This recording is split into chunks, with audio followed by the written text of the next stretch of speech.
The Galactic War Academy had stood for 3,000 cycles, training the finest warriors from 200 species.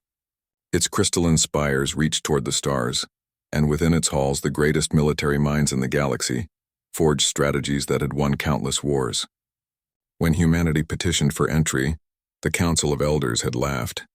Commander Zixthor, a Kralix with scales like burnished steel, stood before the assembled instructors. The humans send only 12 candidates, he clicked in his species' mechanical language, and their psychological evaluations are concerning. Professor Nimala, an ethereal Vesperid whose consciousness existed partially in multiple dimensions, flickered with what passed for amusement among her kind. Concerning? That's generous. Their emotional volatility exceeds safety parameters by 300%. They form attachments to inanimate objects. They weep at fictional narratives. They're barely civilized. But the Council had made its decision. Humanity had proven its technological capabilities, and galactic law demanded they be given a chance. The instructors watched with barely concealed disdain as the 12 humans arrived, led by a woman who introduced herself simply as Captain Maria Santos. The first test came within days. The survival maze, a massive construct that adapted to exploit each species' weaknesses, had broken countless promising cadets. The humans were sent in as a team, as was customary for newcomers. Zixthor monitored from the control center, his heat-sensitive eyes tracking their progress. "They're already making mistakes," he muttered. "The optimal path requires individual specialization and separation. They're staying together." "Inefficient," agreed Nimala. Emotional attachment to group cohesion. Classic human failing. But something strange happened. When Cadet Torres fell into a spike pit, 3 others dove after him without hesitation, forming a living chain to pull him out. When Cadet Okonkwo faced a fear-inducing gas that targeted personal trauma, Cadet Kim stayed beside her, talking her through memories of loss until the gas lost its power. When their rations ran short, every human gave a portion of their own food to ensure the weakest among them could continue. They emerged from the maze 57 hours later, all 12 alive. No other species in Academy history had achieved a zero-casualty first run. The instructors called it luck. The second test was Strategy Simulation Omega, a war game so complex that even the Academy's top students rarely achieved victory conditions. Each cadet commanded a fleet against an adaptive AI that learned and countered every tactic. It was designed to be faced alone, a pure test of individual tactical genius. Captain Santos requested a modification. Let them face it as a group. "Impossible," Zixthor declared. "The simulation becomes exponentially harder with multiple participants. It would be academic suicide." "We'd like to try anyway, sir," Santos replied quietly. They failed, spectacularly. The AI crushed them within hours. Santos requested they run it again the next day. And the next. By the 14th attempt, something remarkable was occurring. The humans had developed something the instructors had never seen. They anticipated each other's moves with uncanny precision. Cadet Harrison would leave a flank exposed, and Cadet Zhang would cover it without communication. Cadet O'Brien would begin a diversionary tactic, and 3 others would execute the follow-through as if they'd planned it for weeks. "They're sharing emotional states," Nimala whispered, her multidimensional consciousness rippling with confusion. "When one feels fear, the others respond protectively. When one experiences hope, it spreads like a virus. They're not thinking as individuals anymore."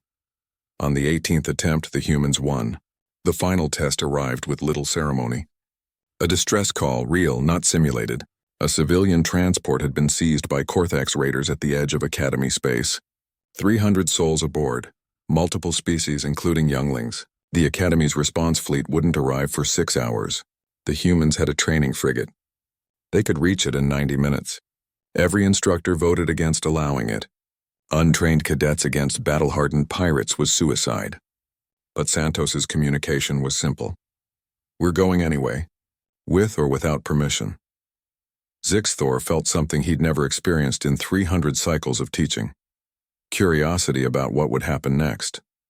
The bridge feeds showed everything.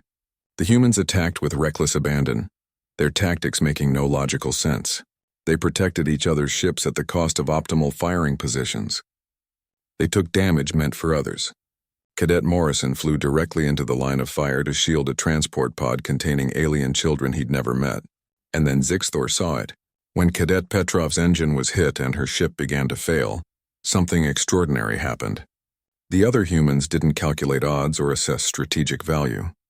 They became angry. Not the cold, tactical anger of proper warriors, but something primal and burning.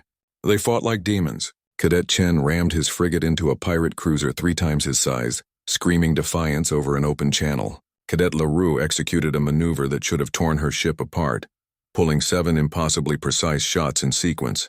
Captain Santos broadcast directly to the pirate commander. "You hurt one of mine. Now you face all of us." The battle lasted 11 minutes. When it ended, every pirate ship was destroyed or fleeing. Every human ship was damaged. And every civilian was safe. In the Academy's Grand Amphitheater, before the Council of Elders and representatives from 200 species, Zixthor stood at the podium. His scales had lost some of their luster in recent weeks, and his voice carried an unfamiliar weight. For 3,000 cycles, we have taught that emotions are weaknesses to be suppressed. We have trained warriors to be logical, calculated, and individually superior. He paused, his heat-sensitive eyes finding Captain Santos in the crowd. We were wrong. Nimala materialized beside him, her dimensional forms coalescing into something almost solid. Humans don't fight as individuals. They fight as something greater, a collective powered by what they feel for each other. Their anger becomes righteous fury. Their fear becomes protective courage. Their love becomes unbreakable resolve. Zixthor continued. We mocked their emotions. We called them primitive, inefficient, dangerous. His mandibles clicked in what humans would recognize as a sad smile. But we missed the truth. Humanity's emotions aren't their weakness. They're the weapon that makes them unstoppable. Captain Santos stood, her 12 cadets rising with her. Tears streamed down several faces. Those peculiar human expressions of overwhelming feeling that the Academy had once found so distasteful. Permission to speak, Commander? Santos asked. Granted. We don't fight because we're fearless. We fight because we're terrified of losing each other. We don't win because we're the strongest. We win because we refuse to let those we love fight alone. She looked at her team, and they looked back with expressions of absolute trust. That's not a weakness. That's why we'll never surrender, never abandon each other, and never stop fighting for what matters. The amphitheater fell silent. Then slowly Zixthor began the Kralix gesture of deepest respect, lowering his head and spreading his scales flat. Nimala's dimensional forms pulsed in harmonious agreement. One by one, every instructor, every elder, every species representative joined them. The Academy had spent 3,000 cycles teaching warriors how to fight.